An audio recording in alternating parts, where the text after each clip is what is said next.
form. We won't be doing very much talking about it because it's mostly going to be dependent on you.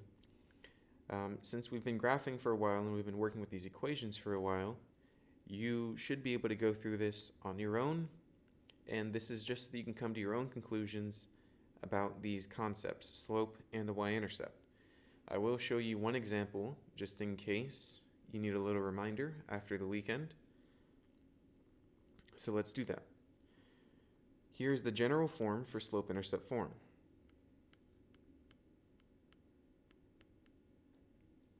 Here's an example that has numbers put in. The only difference between this one and the general form is that this one has a 3 in front of the x, and if you look at where that 3 is located, it's right in front of the x, and the number that goes right in front of the x is for the letter m, and the letter m is for the slope.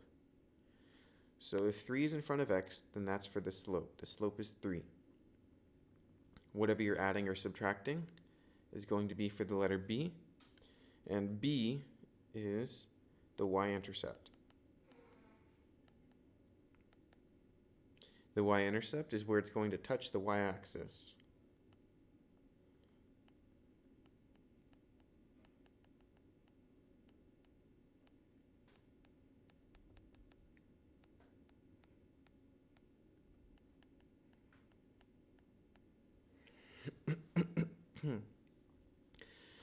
The number that's in the space for b is this positive number 7.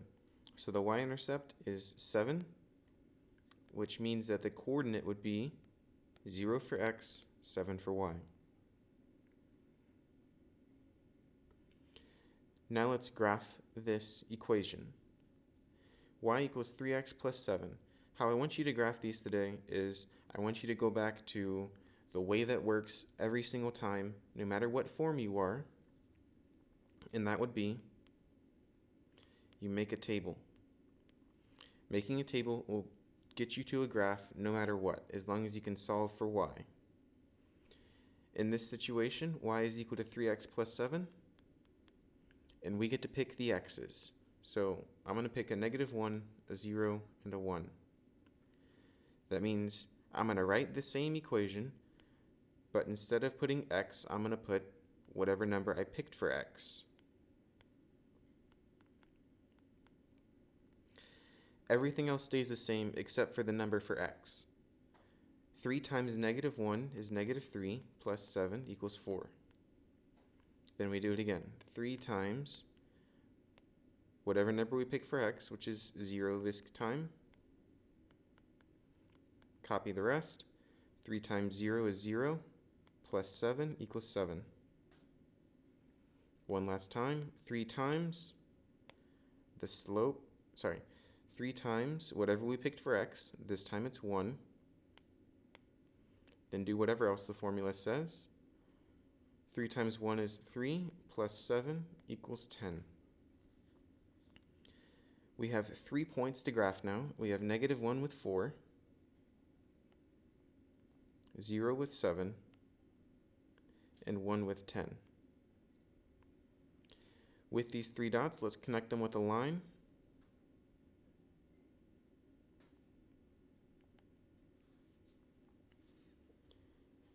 And that's all. Let's just scroll through and make sure that you understand what you should do. It says find the slope and the y-intercept and graph them. So on this next page, you would do exactly what I just did. Be sure that you're answering the questions. How are they similar? How are they different? Then you have more examples, but this time it has fractional slopes. This page has fractional slopes, that's the only difference.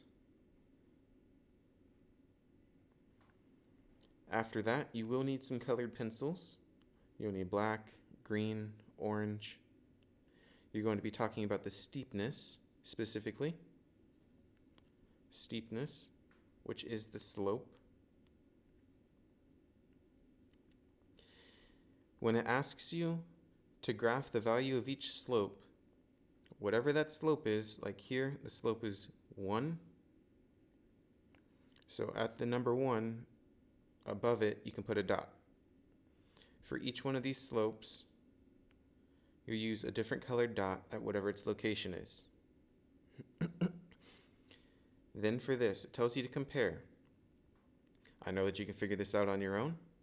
It says compare the dots. So they want you to compare how close the dots are here in between those two spots. Compare how close those dots are to 0 to your graphs. What did it mean? What's changing?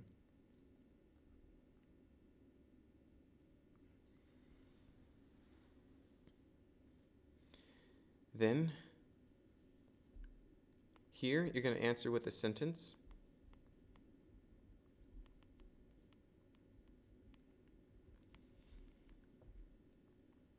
For each one of these 3 equations.